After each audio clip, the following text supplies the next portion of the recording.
love you every day.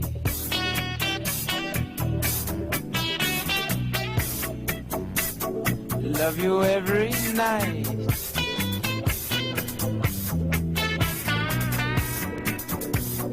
Love you all the time.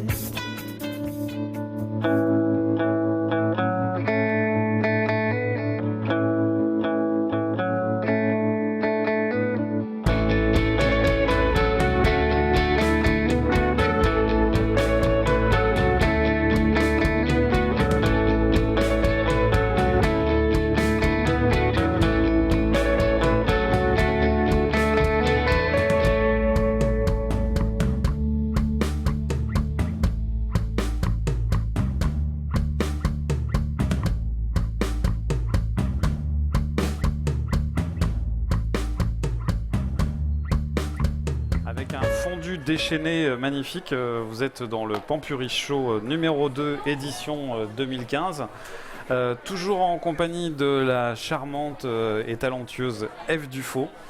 Bonsoir Manu. Co-animatrice de Charme et de Choc. Aujourd'hui on va parler encore chiffon. J'ai plein de trucs autour de la table, je ne sais pas si on peut faire un plan large sur les jouets que nous avons autour de la table, voilà. Et t'as vu comment je suis, je parle d'abord des jouets et après des gens, quoi. C'est le mec qui est trop... oui, tu t'oublies quand même de présenter notre invité. On a Yannick un invité, Privat. Yannick Privat. Bonsoir. Yannick qui est... tu es réalisateur, mais aussi monteur. C'est ça, ouais. C'est ça. Et du coup, tu vas être notre invité, tu vas nous parler un petit peu de ton parcours et puis de ton rapport à la technologie, des outils de création. Je vais essayer. Tu vas essayer. Je vais te poser des questions en tous les cas. On va t'accompagner là-dessus. Alors aujourd'hui, avant de vous annoncer ce dont quoi on va parler, on va tout de suite lancer un jingle.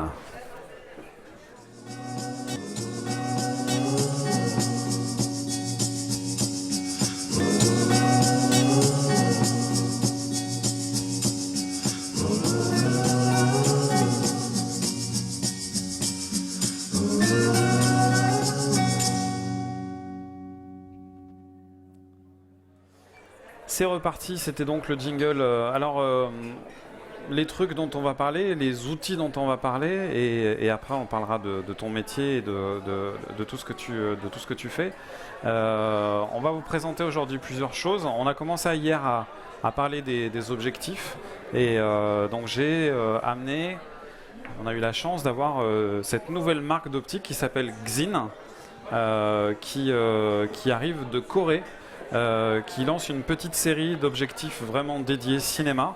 Donc il y a 3 objectifs, il y a un 24, un 50 et un 85. On a monté un ici là, sur la Sony F55. Quand on est jeune cinéaste, une des grandes difficultés, souvent, c'est les optiques. On trouve des caméras très abordables.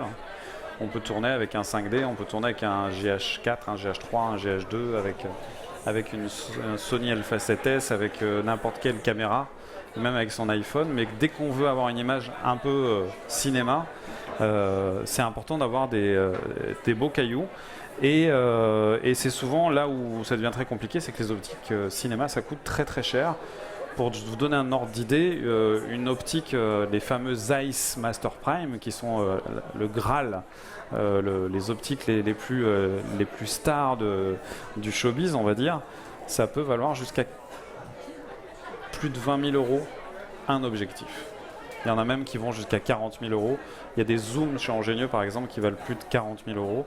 Donc voilà. Donc Xin, c'est qui ? C'est une société qui a été créé par Samyang. Samyang, c'est un nouvel entrant dans le monde de l'optique à l'échelle planétaire, qui s'est fait son petit nom en proposant des objectifs de très bonne qualité, mais très très abordables, puisqu'on ces objectifs dont le prix de vente se situe aux alentours de 300 euros.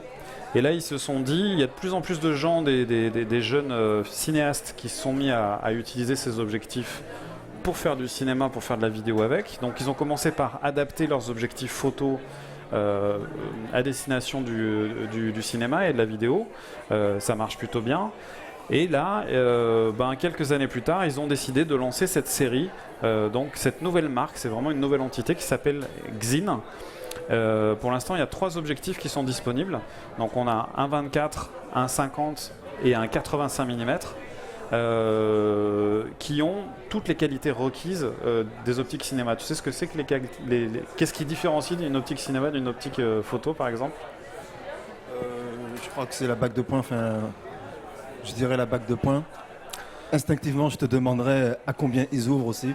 Voilà. Alors ils ouvrent à 1,5, ce qui est déjà très bien, ouais. C'est très très bien. Donc la particularité des optiques cinéma par rapport aux optiques photo, c'est que bon, déjà on est sur des objectifs qui sont avec une bague de poing qui est manuelle. Le truc qui est très important aussi, c'est la course de cette mise au point. C'est-à-dire pour avoir le plus de précision possible, pour pouvoir différencier, pour que l'assistant puisse avoir le choix de faire le point entre le bout du nez ou le bout de tes cils, il a besoin d'avoir une vraie précision et donc une course qui soit avec beaucoup de démultiplication et donc de précision sur la mise au point. Autre particularité des optiques cinéma par rapport aux optiques photo, sont dotées de crémaillères qui vont permettre d'aller fixer ce qu'on appelle un follow focus, c'est un petit accessoire qui va permettre justement au pointeur de pointer, à l'assistant caméra, au focus puller comme on dit en anglais. Et dernière caractéristique, souvent les objectifs cinéma, et là vraiment c'est le cas ici, on est sur des objectifs qui ont tous à peu près la même taille, le même encouvrement et surtout la même diamètre frontal pour pouvoir y mettre des filtres. Donc ça permet justement de pouvoir garder le même porte-filtre, la même l'accessoirisation, le même follow focus, sans avoir à tout régler à chaque fois qu'on change d'objectif. Quel que soit leur focal, en fait, ils ont exactement la même... Exactement, tu vois, là on a le 24, le 50 et le 85 mm. Tous les 3 sont dans le même encombrement et la lentille frontale a exactement le même diamètre. Enfin, c'est pas la lentille frontale qui a le même diamètre, c'est justement le fût de l'objectif.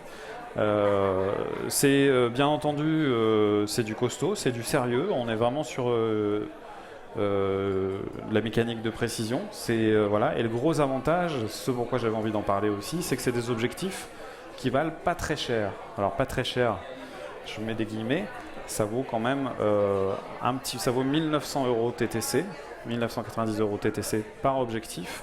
Ce qui veut dire que là, on peut avoir une série avec 3 objectifs comme ça, on peut commencer à faire des films vraiment. On a une belle plage de focale, très joli piqué. Du coup, on peut gérer des flous d'arrière-plan et des jolis bokeh aussi. C'est des objectifs qui sont assez modernes, donc il y a un traitement anti-reflet, tout ça. Mais voilà, j'avais vraiment envie de vous en parler. On va attendre que les chefs-op aient travaillé avec pour nous faire un retour d'utilisation. Et par rapport à l'optique qu'on a vue hier, la série Xenon de chez Schneider. La série Xenon de chez Schneider est un cran aussi au-dessus en termes de budget. Et c'est une série qui est plus complète puisque maintenant il y a déjà 5 ou 6 optiques, je crois. Là, on a vraiment que 3 Là, pour l'instant, c'est vraiment le début. Ils ont été annoncés cet été. C'est à peine disponible sur le marché. Encore une fois, c'est vraiment, on a vraiment la primeur sur ces cailloux. On dit souvent des cailloux. Oui, cailloux. C'est des jolis cailloux. Hein. Qu'est-ce que toi, en tant que réalisateur, est-ce que tu as une focale préférée? En tant que réalisateur, oui, j'aime bien le 50 mm. Hein. Ouais. Voilà, que je trouve aussi adapté que le 85 pour faire de beaux portraits. Donc c'est vrai que c'est une focale que j'utilise assez souvent. Ouais. On va revenir un petit peu vers toi. Eve, tu as des choses à dire sur ces objectifs? J'ai pas encore vu les images, j'ai pas encore vu ce que ça donnait. Et j'espère qu'on va en voir bientôt avoir des retours justement des chefs-op qui l'auront utilisé. Parce que quand je le vois monter là sur la F55 de Sony, je sais pas si on peut avoir une image ou pas. Alors, on peut mettre le retour éventuellement sur la... On peut commuter sur la F55. Ouais, mais j'aimerais vraiment voir des images en fait avant de... Même si on pouvait comparer avec la série qu'on a vue hier. Donc là, on est sur le 85 mm. On voit que y a un joli bokeh. Le diaph est vraiment très souple. Voilà, on est sur un diaph qui a 11 lamelles. Ça aussi, le nombre de lamelles détermine la qualité du flou. Donc 11 lamelles, c'est pas mal. Tu disais par rapport au Xenon, les Schneider qu'on a présentés hier, ils ont 14 lamelles. Voilà. Oui. Donc plus on a un nombre de lamelles élevé, plus on a en fait des flous qui sont des taches de lumière qui peuvent être très très rondes en fait. Je ne sais pas si on peut voir ici le diaph justement. Et si on zoome à l'intérieur, on voit qu'il y a un petit côté, on voit les facettes. Alors que c'est vrai que si on fait la même chose avec les xénons, on a un rond qui est beaucoup plus rond. Et on voit beaucoup moins les facettes sur les optiques Schneider. Voilà. Une belle série, oui. Donc c'est assez intéressant pour les gens qui veulent s'équiper. Ça commence à... Enfin, moi j'aime bien quand le matériel se démocratise et c'est un des gros avantages de la bascule au numérique. Oui, et devient tout simplement accessible quoi, aux jeunes cinéastes. Ouais. Voilà, je pense que c'est plutôt cool quoi. Alors Yannick, ça fait combien de temps que tu t'es mis à la réalisation? Tu viens du montage toi? Je viens du montage, c'est un peu plus compliqué que ça. J'ai fait une école de cinéma en section réal, voilà, donc pour être réalisateur. Et une fois sorti de l'école, effectivement, il a fallu bosser. Donc je me suis spécialisé dans le montage. Donc j'ai pas mal monté pour la télévision. Et du coup, effectivement, je me suis spécialisé dans le montage. Et ça me permettait, à côté, toujours de garder mon objectif de faire des films à côté, quoi. D'accord. Des films, pour le coup, que je prends plaisir à monter après. Voilà. Tu montes tes propres films? Oui, je monte mes propres films. Voilà, j'espère pouvoir continuer à le faire. Je sais que c'est toujours un peu compliqué. Mais voilà, je me sens effectivement très à l'aise avec le fait de monter ses propres films. Je sais que ce n'est pas vraiment l'avis de producteurs qui considèrent effectivement qu'il faut avoir un regard extérieur, donc le regard de monteur extérieur. Mais voilà, pour le moment, j'ai eu aucun problème avec ça. Et je pense avoir assez de recul pour... parce que par exemple, donc, ton film Barbara, c'est toi qui l'as écrit aussi Oui, il est écrit, il est réalisé par moi, il est monté par moi. Donc tu étais à l'écriture, la première écriture, ensuite au tournage, et puis l'écriture du montage finalement. Donc tu as... Du coup, Mais après, voilà, je pense pas que ce soit un vrai problème. En tout cas, ça l'est pas pour moi. C'est vrai que même quand j'écris, quand je réalise et surtout quand je monte, je pense aussi beaucoup au public. Et donc, j'ai aucun état d'âme, effectivement, à jeter une scène qui pourrait être bonne, mais qui fonctionne pas dans le film. Donc, j'ai pas vraiment ce problème-là. J'arrive à avoir suffisamment de recul et être vraiment impartial pour... je mets peut-être plus de temps à faire les bons choix qu'un monteur qui serait plus détaché. Mais j'ai l'impression, en tout cas, que jusque-là, j'ai fait des bons choix, en tout cas, en montage. Quoi. Parce que là, finalement, tu l'as monté en combien de temps, du coup, Barbara? Alors, c'est peut-être ça aussi, je prends mon temps. Donc, voilà. Barbara, j'ai pris beaucoup de temps. Voilà, j'ai pris beaucoup de temps pour le monter. Le film fait 20 minutes. Oui, c'est long aussi, 20 minutes. Il y avait 3 caméras, donc beaucoup de rush. Alors parle-nous justement de ce dispositif technique, parce que ce film, c'est un huis clos. C'est vraiment. On peut peut-être lancer la bande-annonce du film pour qu'on montre un petit peu aux gens de quoi on parle. Donc c'est un film, je rappelle, qui est en sélection, en compétition officielle ici à Augsbourg. C'est ça. Voilà. Donc, je vais arrêter de vous parler. La meuf, elle s'est tirée. Emmanuelle DeVos, par exemple. Attends, elle a 120 ans, Louise. Magnifique, Emmanuelle DeVos. Non, mais t'as vu à quoi ressemble une comédie romantique avec Emmanuelle DeVos? Une sonde qui tombe amoureuse d'un ex-dollar, je t'en supplie.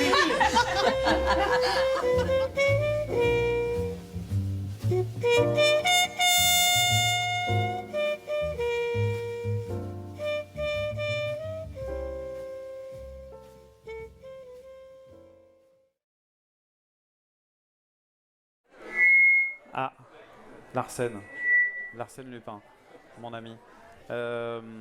Qu'est-ce que... Ça, c'était un jeu de mots, j'aimerais qu'on y revienne. Larsen Lupin, mon ami. Ouais. Voilà, Emmanuel, jeu de mots du jour. Voilà, je voulais juste je suis désolé. n'oublie pas. Il y a un petit conflit générationnel entre Eve et moi. On a quelques années d'écart et elle aime pas les jeux de mots et moi j'ai été élevé aux jeux de mots, donc voilà. Je fais des jeux de mots. Larsen, Lupin, Emmanuel Pampuri, off cours 2015. N'oublions jamais, vraiment. Ok, on va revenir à nos moutons et plus précisément à Barbara. Yannick, ce film-là, on est d'accord que c'est un film c'est un huis clos, c'est un film qui est très intimiste, qui est très axé sur les comédiennes, sur le jeu.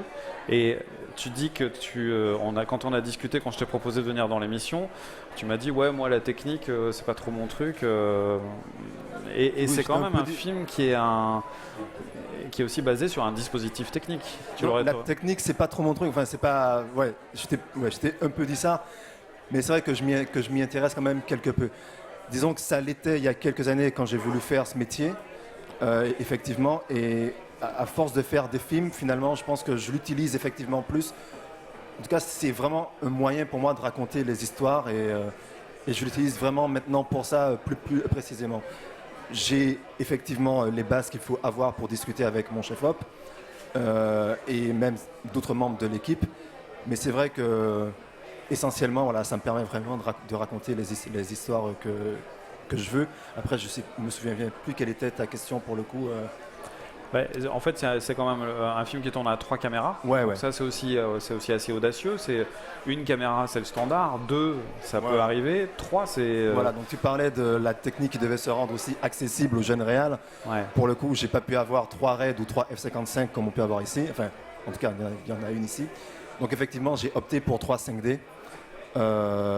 Et on avait des objectifs photo, des objectifs Canon 270-200 et des focales fixes, des bagues rouges, hein, donc voilà, donc le 50 mm de Canon et le 35 mm. Et on a fonctionné comme ça, quoi. D'accord. Et toi, justement, le dialogue avec ton chef opérateur, c'est qui a fait la photo déjà? C'est Cyril Bron. C'est Cyril qui a fait la photo de ton film. Quel rapport t'entretiens avec lui et comment tu dialogues et comment vous arrivez à rendre tout ça opérationnel en fait? Alors Cyril, c'est un peu particulier, c'est quelqu'un que je connais depuis 15 ans en fait. On a été à la fac ensemble à Montpellier. Il était en section cinéma, moi j'étais en section communication. Et on s'est retrouvés en fait après nos études de cinéma quelques années plus tard à Paris en 2007. Je lui ai dit que j'étais réalisateur, il m'a dit qu'il était chef-op et depuis on a fait... il a bossé sur mes clips, il a bossé sur mes premiers cours, il a bossé sur Barbara. Et c'est vrai qu'on a à peu près les mêmes goûts, on est de la même génération, on se parle assez facilement, quoi. Donc sur Barbara par exemple, on était effectivement parti sur un intérieur nuit, c'est un huis clos. Et instinctivement, moi je savais que je voulais... il savait et je savais... Par exemple, hein, que pour avoir en tout cas l'image qu'on voulait tous les deux, voilà, je voulais sous-exposer par exemple les arrière-plans et éclairer un peu plus les premiers plans et tout ça. Et c'est vrai qu'on a à peu près les mêmes goûts, donc l'échange est très facile. En fait, on termine presque nos phrases quand on parle en tout cas de la fabrication d'un projet sur lequel on va bosser tous les deux, quoi. Donc c'est assez facile pour le coup. On se connaît vraiment très bien. Ah, je me rappelle, ce qui se trouve quand même qu'on a un lien en dehors de ce film tous les deux, vu que tu as monté le film de Sarah que j'ai coproduit. Tout à fait. Et je me rappelle de ton coup de fil quand tu m'as présenté le film, que tu cherchais à avoir des avis, voilà, c'était... Pour moi, c'est une belle anecdote parce que tu étais dans le doute, tu savais pas si ça marchait, si c'était... voilà, et je me rappelle avoir reçu un vrai électrochoc en tous les cas au premier visionnage et encore plus quand je l'ai vu après en salle. Donc bravo à toi, vraiment, c'est une belle réussite. Merci beaucoup. Et c'est cool qu'il soit sélectionné, je te souhaite qu'il soit sélectionné et qu'il remporte de... Oui, j'espère, je suis déjà très heureux d'être ici à Trouville. C'est un film en autoproduction, donc les caméras, effectivement, c'est des potes qui nous les prêtent. Et, ouais. Donc voilà, c'est super cool en tout cas qu'il ait été sélectionné ici à Trouville. Super. Ève, on enchaîne sur des trucs plus techniques. Tu as des questions peut-être à poser à Yannick? Je voulais savoir un petit peu justement au tournage, comment ça s'était passé, parce que tu as tourné avec beaucoup de comédiennes. Donc je vois aussi que c'est pas facile à gérer d'avoir autant de comédiens sur un plateau. Et est-ce que 3 caméras, quand tu as fait ton découpage, est-ce que tu as vraiment eu comme ça un découpage au cordeau? Tu savais exactement où placer tes caméras en avance, ou est-ce que vous avez aussi travaillé un petit peu au feeling? Au feeling, non, c'était pas vraiment possible. Le feeling, c'était peut-être plus au niveau du jeu des comédiennes. La direction d'acteur. À la fin des prises, effectivement, peut-être que je laissais tourner les caméras un peu plus pour laisser la place à un peu d'improvisation. Mais sur l'aspect purement technique, il y avait une centaine de feuilles de plan au sol. C'était 35 pages de scénario et fallait. Donc j'ai découpé presque par page, quoi. Et il y avait mes 3 caméras que je dessinais comme ça. Donc voilà, sur des plans au sol. Très précis. C'était très précis, mais c'est vite devenu un casse-tête et il fallait tenter en tout cas d'expliquer tout ça à Cyril, mon chef opérateur, et à mon assistant réal, à ma script. Donc pour le coup, sur l'aspect technique, c'était assez précis. Ouais. Et qu'est-ce qui t'a motivé à faire ce film, à traiter de ce sujet-là Le sujet, je n'ai pas la réponse, mais en tout cas, faire ce film, c'était parce que j'étais en attente de financement d'un autre film. Et j'avais dit à ma prod que je ne pouvais pas attendre 1 an pour financer un film, qu'il fallait que je tourne. Donc pendant mes heures de boulot en tant que monteur, c'était une période où il n'y avait pas trop de taf. Donc j'écrivais Barbara. Et voilà, c'était surtout, c'était écrire le couteau sous la gorge, quoi. Quand on est jeune réal, on a envie de faire ça, quoi. Donc il faut bien que ça commence il faut bien que ça commence quelque part, et ça a commencé par l'écriture de ce film. Et après, sur le sujet, je sais pas, j'ai pas la réponse. J'aime bien quand les gens s'embrouillent. Voilà, je voulais qu'il y ait un maximum de personnes qui s'embrouillent en même temps dans un film et voir comment je pouvais tourner ça, quoi. Voilà. Ok. Si j'ai une petite question que j'aime bien poser, c'est est-ce que tu te souviens le truc qui t'a donné le déclic, le truc qui t'a motivé d'aller vers ce métier-là et dans ton enfance ou Je pense que c'est venu très très jeune, quoi. Très très jeune. C'est les films tout simplement que je voyais au cinéma et à la télévision. Et peut-être aussi des amis d'enfance. Je me souviens que c'était très très vieux. C'est quand j'étais au primaire, entre midi et 2, je sais qu'on se racontait avec des amis, on se racontait des histoires et on se racontait des films qu'on n'avait pas vus. Donc c'est vrai que c'est le cinéma tout simplement qui m'a donné envie de faire du cinéma, quoi. Voilà, dès que j'ai vu des films, je me suis dit putain, c'est mortel, quoi. Et j'ai voulu faire ça, je pense. Ouais. Et les films qui t'ont motivé justement à en faire, c'est il y a un peu de tout, hein. Tu sais, quand on est plus jeune, c'est le cinéma américain, donc je crois que ça a commencé, c'est con, mais les films d'Arnold Schwarzenegger, j'ai pas honte de le dire, mais en tout cas pas honte, non. Ce Predator, c'était mon film, donc voilà, Predator, Terminator, tous ces films-là m'ont donné envie de faire du cinéma. Et après, ça s'est un peu affiné. Je sais que j'aime beaucoup le cinéma de Kubrick, de Paul Thomas Anderson, le cinéma de Scorsese, le cinéma de Todd Solondz. Donc voilà, oui, je pense que je suis assez bon client. J'ai une préférence pour la comédie dramatique, mais la comédie tout court, c'est pas quelque chose qui me dérange. Le cinéma fantastique comme Paul Verhoeven, voilà, c'est des trucs dont je suis assez friand, quoi. C'est quoi tes projets? T'as d'autres films en préparation? T'as tourné un autre film là, je crois déjà. Oui, là, je suis en train de finaliser mon dernier cours qui s'appelle El Negro. Voilà, un titre un peu provocateur. Voilà, le film est en mixage le 15 septembre, donc très très bientôt. Il est déjà étalonné, donc je pense qu'il sera terminé à la fin du mois, là. Et je suis en train d'écrire mon long, hein, puisqu'il faut bien s'y mettre, hein, quand même. C'est un peu l'idée de faire un long métrage. Et en même temps, j'écris encore mon prochain court-métrage parce que c'est quand même un genre que j'apprécie particulièrement, quoi. Voilà. Bon. Merci. Eh ben on va repartir sur des choses un peu plus techniques. On va débrancher ça, on va rebrancher le Tagazu.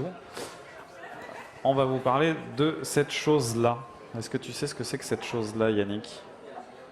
Alors, je vois que c'est une Bolex, donc je connais la marque Bolex parce que j'ai toujours voulu m'en acheter une vintage sur eBay, mais là, je t'avoue que je suis un peu curieux de savoir qu'est-ce qu'ils nous ont fait là, je t'avoue. Alors,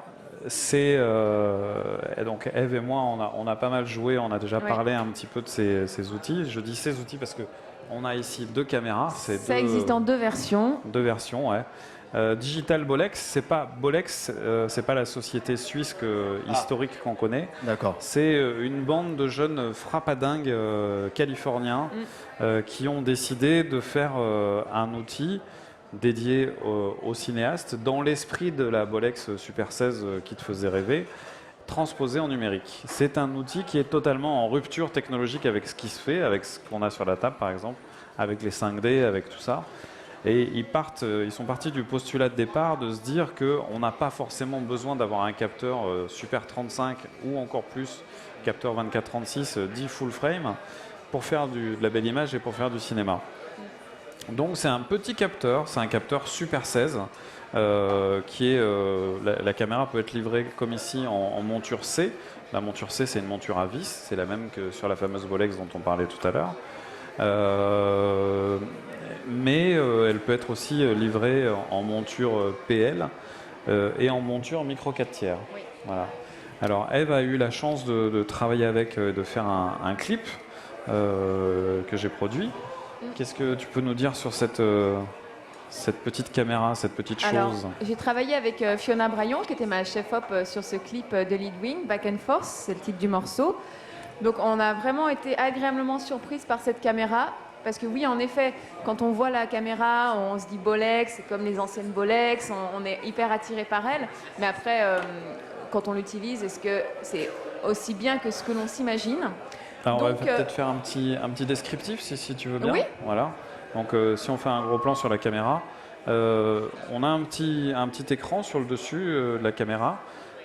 Qui n'est pas... Oui, qui sert surtout pour afficher le menu. Voilà, c'est-à-dire qu'on a une image qui s'affiche, mais elle n'est pas d'une excellente qualité. Je vais allumer l'autre parce que celle-là, je l'ai laissée allumée, il n'y a plus de batterie. On a ici donc un panneau de contrôle qui permet justement de rentrer dans les menus et de s'occuper de tous les paramètres et de déclencher l'enregistrement. Oui, mais par contre, c'est vrai que le bouton REC n'est pas super bien placé. Alors, il y a un bouton REC ici, en effet, qui n'est pas super bien placé. Sauf que quand on a, toi tu l'avais pas, la poignée justement qui rappelle le côté caméra de poing, on a une petite gâchette ici qui permet de déclencher et de filmer comme ça.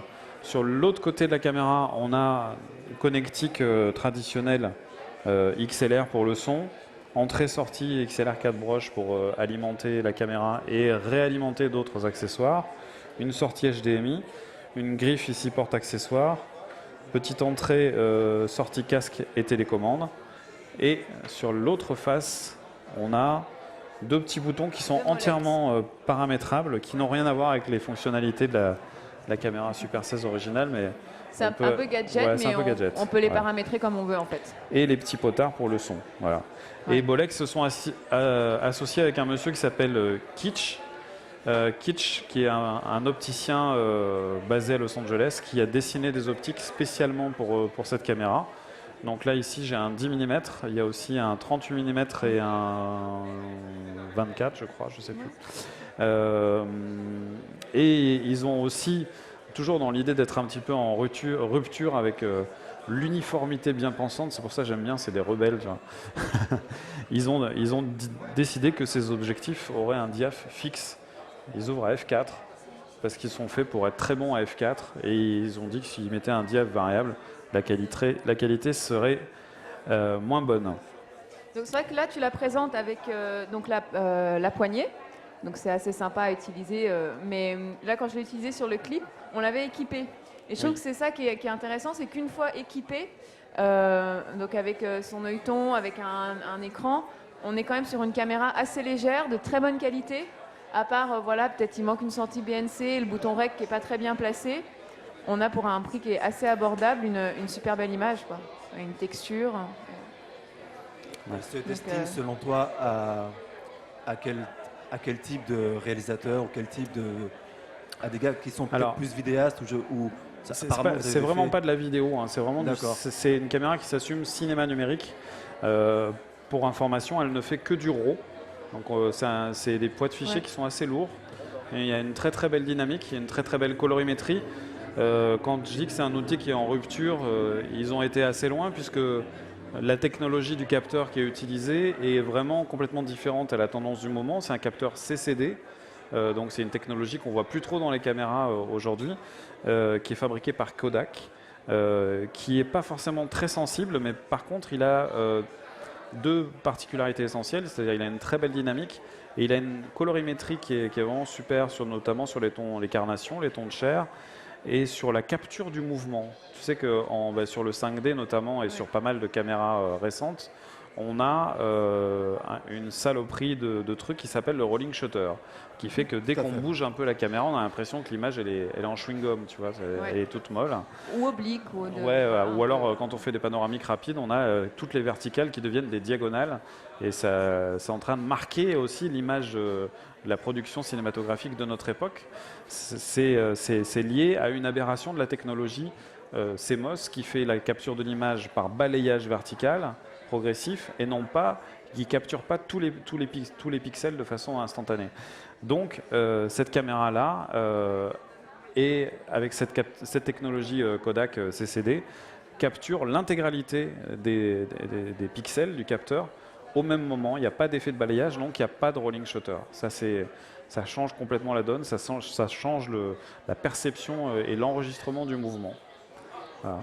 Par contre, c'est vrai que le fait que ce soit une caméra qui soit exclusivement RAW, on enregistre des suites d'images numérotées, c'est des fichiers DNG, c'est un petit peu plus gourmand en espace disque et ça nécessite d'avoir des ordinateurs assez récents et assez puissants pour pouvoir traiter tout ça. D'accord.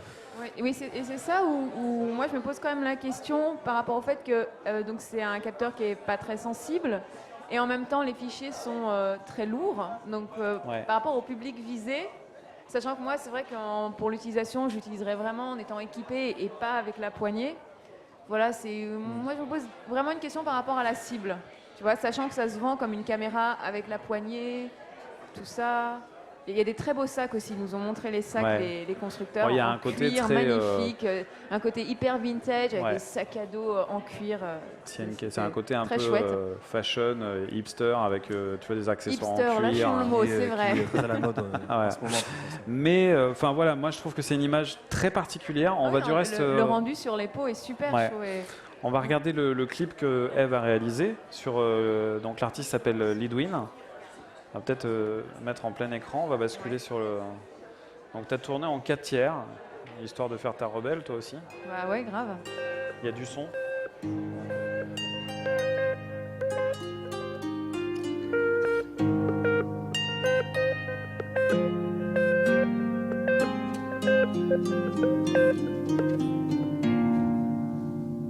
Right in middle of town hides a garden built through by a peaceful stream. I often come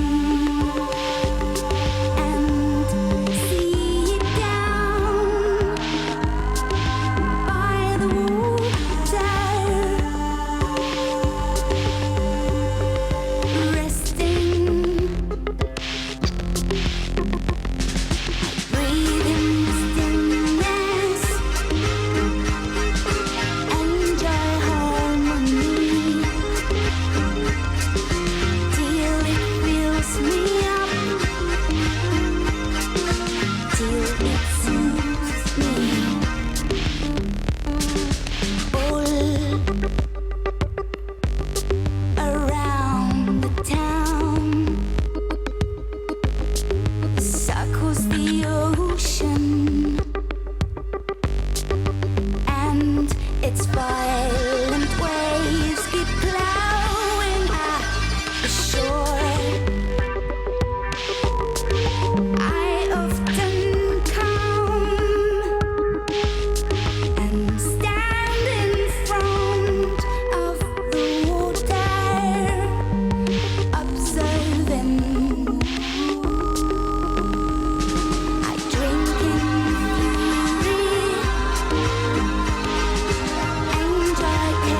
Donc voilà, c'était le clip de Lidwin qui a été réalisé par Eve avec ses fameuses caméras Digital Bolex. Donc toi, tu as joué avec la version couleur. Oui, la version couleur. Moi, j'ai joué avec la version monochrome. J'ai tourné un petit film qui n'est toujours pas fini, mais que je ne désespère pas de tourner. Je suis en train de brancher la sortie HDMI de la Bolex pour vous montrer un petit peu aussi une des particularités de cette autre caméra. C'est, je ne sais pas si tu as le retour, Julien, en régie. Non? Alors...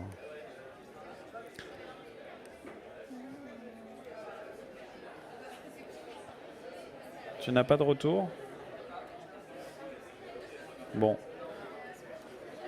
Ok, bah je vous montrerai certainement ça un autre jour, n'est-ce pas? Nous avons un petit problème technique avec la régie technique, de la régie technique. Ok, bah c'était à peu près tout. De toute façon, tout ce qu'on voulait se dire aujourd'hui. Oui. Hein, oui, puis on a d'autres choses qu'on on a réserve d'autres pour choses à demain. dire demain. On reviendra certainement sur ces caméras Digital Bolex. On va vous montrer aussi, peut-être pas demain, mais après-demain, les premières images tournées avec le GH4 de Panasonic, avec le V-Log. C'est donc une mise à jour qui est arrivée, qui a été annoncée il y a quelques jours, qui va redonner un nouveau souffle à cette petite caméra que j'adore. Voilà, le V-Log, ça va permettre justement d'augmenter la dynamique et d'avoir une colorimétrie aussi plus précise dans une utilisation vraiment cinéma. C'est inspiré, le V-Log en fait est issu de la caméra, la grosse caméra de cinéma de chez Panasonic qui s'appelle la Varicam, peut-être que tu connais. Et donc voilà, c'est vraiment un truc très très intéressant. On verra après-demain les premières images tournées avec le V-Log. Ben voilà, merci Yannick. Merci à toi. Bonne fin de festival. Merci. Bonne chance pour ton film. Ben oui, on verra bien. Et salut les geeks lumineux. À demain pour le Pampuri Show. À demain. Numéro 3. Bye bye.